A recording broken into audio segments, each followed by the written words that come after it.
Welcome to a new video everybody, I hope you're doing well. Today we're going back to the basics again. A question I get asked a lot is, what do I need to get started with aquascaping? So today we'll go over 10 things that you need if you want to get started with this amazing hobby. But that's not everything, I'll also give you 5 things that are optional but you might want to consider as well. So let's get straight into it. First thing on the list is of course the aquarium itself. Although it's very obvious that you need a tank to get started, choosing the right aquarium can still be somewhat challenging. How big should it be? Do you go for a rimless tank or a tank with a lid? And what about glass thickness and clarity? Hopefully I can guide you in the right direction with a few tips. First of all, I think it's important to choose an aquarium that fits your home and fits your budget. So start by looking around your living room or office or wherever it is that you're planning to set up a tank and find a suitable spot. And as a general rule, you want that spot to be away from any windows, because too much daylight and direct sunlight can cause algae issues. Once you've found a perfect spot, you can get a better idea of the size aquarium that can fit there. And my advice to beginners is always to start with a small tank. Nano tanks are a great way to get a taste of the aquascaping hobby without spending too much money. And if I would have to pick one size, I would suggest something around 45 centimeters. If you go smaller than that, your options for choosing fish will become more limited. And if you go bigger, the initial startup cost will be much higher.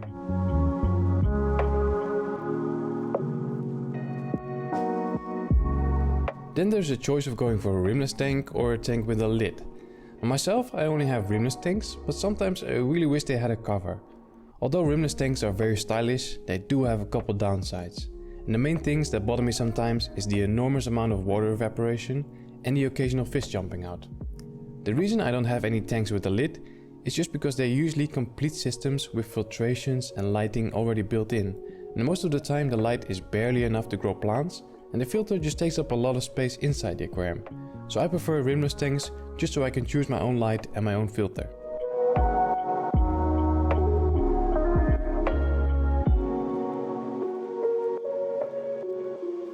The next thing on the list of things you really need for your aquarium is a light. And because we are focusing on aquascaping and planted tanks in general, the light is actually very important. Most common aquarium lights these days are all LED lights. These are much more energy efficient and easier to control compared to the old T5 and T8 tubes. With LED lights you usually have 2 varieties. LED lights with just white LEDs or LED lights with RGB LEDs. The white LEDs are usually only dimmable and the RGB LEDs usually offer some color customization. So you can change the colors to your liking.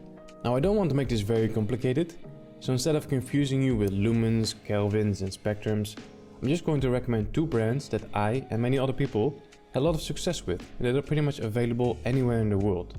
And both of these brands offer a variety of lights that suit pretty much all budgets. The first one is Twinstar, and with this brand it's very easy to figure out which light is for you. They basically have 4 different models, B, C, E and S, with B as the cheapest model and the least powerful, and S the most expensive and the most powerful.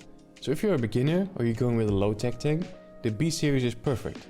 If you want the best of the best, you can go with the S series. And if you want something in between, you can choose between the C or the E series. Also, all models are available in many different lengths and with different mounting options, so they fit on pretty much any size aquarium.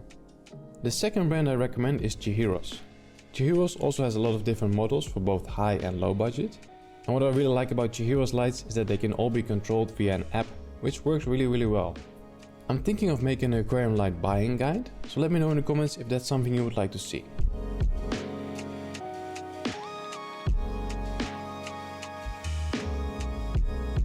Number 3 on the list of things you need is a filter. Now it is possible to set up a planted tank without a filter. I currently have one myself, but this is not something I would recommend if you're a beginner. When it comes to filters, you basically have 3 options: an internal filter, an external filter, or a hang on the back filter. Let's go over these one by one. An internal filter is kind of the simplest option, and there's a few things I like about internal filters. 1, they're cheap, especially compared to external filters. 2, they're very easy to clean. And 3, they're placed inside the aquarium, so there's no chance of any leaks. But the fact that they are inside the aquarium also means they're very visible, and they take up some space as well. An external filter is probably the best option, and what I like about external filters is they're external, so you can hide them in the cabinet or something, and you can only have the inflow and outflow visible inside the aquarium. They also offer a lot more space for filter media, so they need to be cleaned less often. There are a couple downsides to external filters. They're bigger, so they need to be hidden somewhere. And if you have a cabinet, that's easy, but if your tank does not sit on a cabinet, you're basically screwed. Now because they're bigger, they're also more expensive. And another downside is, because they're external, there's always a chance that it starts leaking. But I do have to say that in all the years that I've been using external filters, I never had one that started leaking. Then the third option is the hang on the back filter. Depending on the size, of course, these are very affordable. If you like to keep it simple, these are a nice option. The only thing I do not like about hang on the back filters is that they usually don't have a lot of space for filter media, and you can't really change the direction of the flow.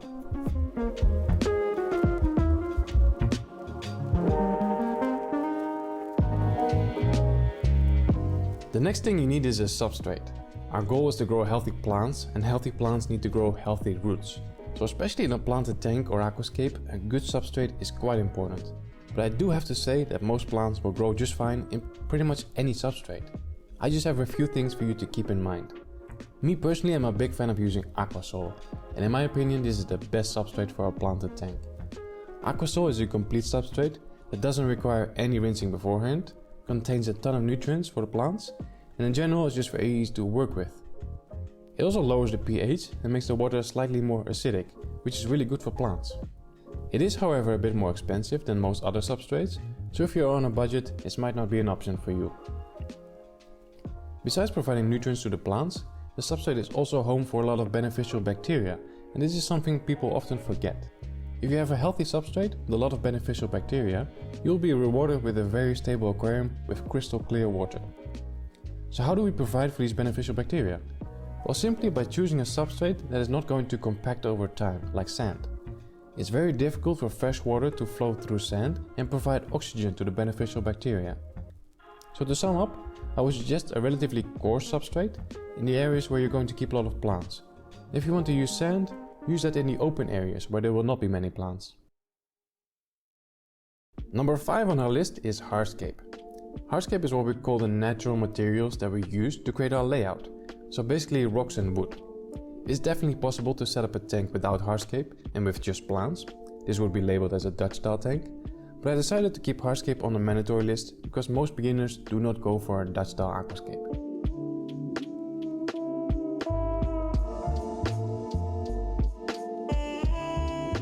When it comes to Hardscape, it's good to be aware of certain, let's call it side effects. For example, rocks might alter your water parameters, and some types of wood will release tannins or grow some mold in the beginning. With rocks, it's quite easy to pick out the ones that have a negative effect on your water parameters. Any rock with white veins will release minerals over time and increase the water hardness. The most popular one is the Sirius stone, and other common ones are Millennium stone and Geostone. If you want to be absolutely sure the rocks that you're using do not alter the water parameters, you can drop some vinegar on the rocks. If you see a reaction, you can be certain the rocks will release minerals. With wood it's a bit tricky, because often the same wood is sold under different names. But the most common type of wood used in aquascaping is spider wood. When using this type of wood for the first time, it will grow a layer of mold for the first 3 or 4 weeks. This mold is not harmful for fish, shrimp and snails, but it can cause melt to sensitive plants.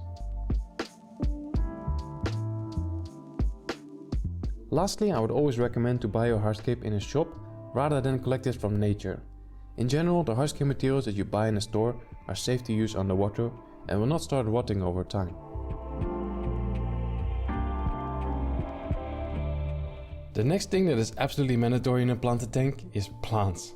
If you're a beginner and you have never bought or grown aquatic plants before, I have a few tips for you. First of all, I would suggest to leave buying plants till the very end. Whenever I start a new aquascape, I first collect and set up all the equipment. Then I start working on the hardscape, and when all that is finished, I make a list of the plants I want to use and then I go shopping. Now I think one thing that beginners struggle with the most is finding the right plants that will suit their aquarium and will actually start growing properly. For that, you just have to do a little bit of research. Luckily these days that's actually very simple, because there are a lot of websites where you can just search for plant information based on difficulty level or position in the aquarium. For example, let's go to the website of Denler Plants. On top we have the plants section, so we click on that. And if we then scroll down a little bit, we see the search option. So let's say we are setting up our first aquascape, we're not using CO2, so we're looking for an easy plant for the foreground. So we click on difficulty, Select easy, and then we click on usage and select foreground. Press search and we get a bunch of different results.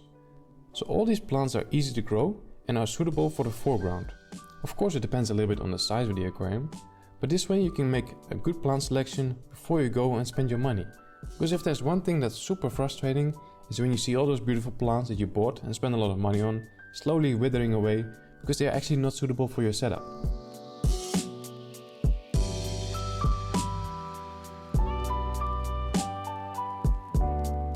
Another question I get asked a lot is how many pots of plants do I need? Of course this depends a lot on the size of the aquarium, what kind of layout you're going with, and if you're using regular pots or in vitro pots. I would always recommend to buy in vitro pots, just because they usually contain a higher quantity of individual plants.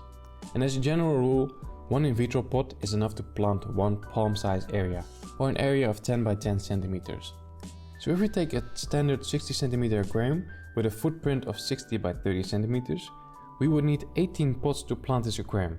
Of course this is just a guideline and you can always use less or more.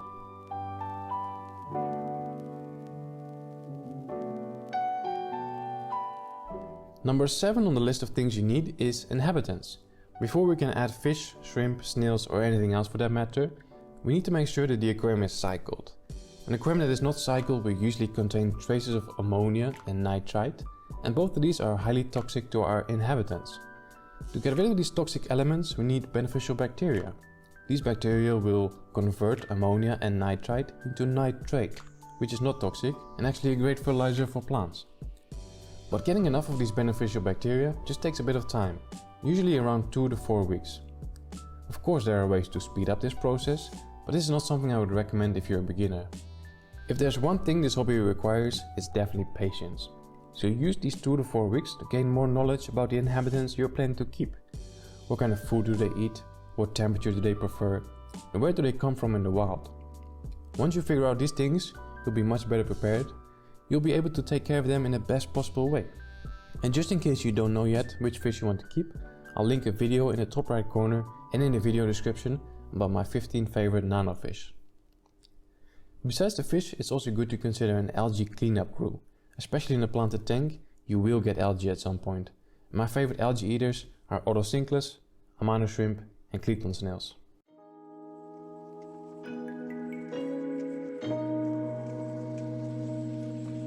On number 8 we have plant fertilizers, and here I would always recommend a combination of liquid as well as substrate fertilizers.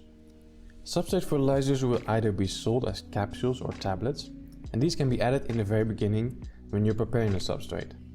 If the aquarium is already up and running and you want to add more nutrients to the substrate, you can do that by inserting the capsules into the substrate with some tweezers.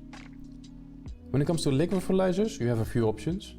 You can use a complete liquid fertilizer. This is one bottle that will contain all the macro and micronutrients that your plants need, so phosphate, nitrate, potassium, iron and trace elements, and this is what I would recommend for beginners. Or you can use the micronutrients and macronutrients separately, or you can buy every single nutrient separately so you have full control over the plant growth. And this is definitely not something I would recommend for beginners.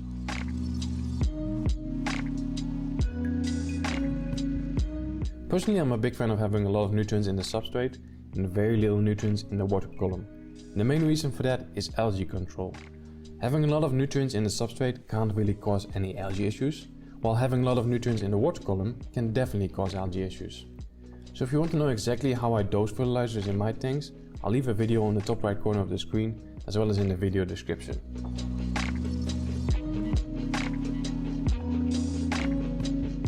On number 9 we have time switches. Now it doesn't matter if you use the old-fashioned analog timers or the fancy smart sockets, the important thing is that you have consistency in your aquarium. And the two main things that should be controlled by these switches is your light and your CO2 if you're using that, of course. These two things you want to automate, so every day you have the same number of light hours above your tank and the same amount of CO2 going in as well.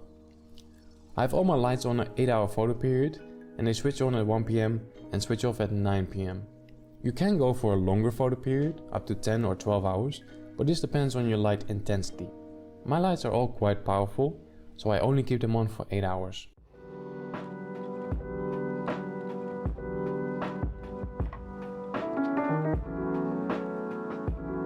Number 10 on the list is just a combination of small things you need for your aquarium.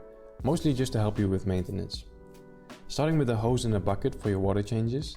This is still my preferred way of doing water changes on small tanks, simple but effective. To clean the glass I used 3 different tools. 1 is an algae scraper, 2 is a sponge with a soft and a rough side, and 3 is a toothbrush for the difficult to reach areas. To help you with maintaining the plants, I recommend a good quality plant tweezer, as well as some scissors. And when you're filling the tank back up, you want the water to have close to the same temperature, so the next thing you need is a thermometer. And the last thing you need is a fish net, obviously for catching fish, but also great for scooping out the plant trimmings. So those were the 10 things that you absolutely need if you want to get started with your plant tank hobby. Now let's look at 5 things that are optional, but you might want to consider as well. By the way, what's definitely optional but highly recommended is liking this video, subscribing to the channel and turning on the bell notifications. Oh, totally free and only takes a second, but it really motivates me and him to make more videos for you guys, so win, win, win, I guess. You have anything you want to add? Huh? Oh yeah, win, win, win, of course, yeah, right? The first thing on the list of mandatory things was the aquarium itself. Now what's optional but very good to have is a cabinet or a stand for your tank. This way you have a place where you can hide the equipment, your tools and everything else. The second thing that's optional in my opinion is a test kit. If you're absolutely certain that this hobby is for you and you can see yourself being busy with the aquarium hobby for many years to come, by all means buy a test kit. But if you're a beginner and you're just getting started, I don't think you need one. Of course, it would be good to test the water for ammonia and nitrites before you add any livestock, but most local fish shops offer this service for free as well. The third thing that's optional is a heater. Whether or not you need a heater depends on what fish you want to keep and your room temperature. If you're planning to set up a shrimp tank, you probably don't need one. But if you're thinking of keeping a betta fish, you definitely need a heater, so this one is optional. On number 4 we have CO2 injection. CO2 is definitely optional, but if you want to grow beautiful and healthy plants, it's also something that's really going to make a big difference. If you're completely new to CO2 injection, I'll leave some videos in the description to help you get started. And lastly, on number 5 we have a surface skimmer. If there's one thing everybody suffers from in this hobby, it's that filthy oily layer on top of the water surface. This is completely normal and can't really cause any harm, but it does look a little bit unsightly, especially in a rimless aquarium. If you have an external filter, you can buy an inflow with a skimmer attachment, or you can buy something like the Eheim Skim 350.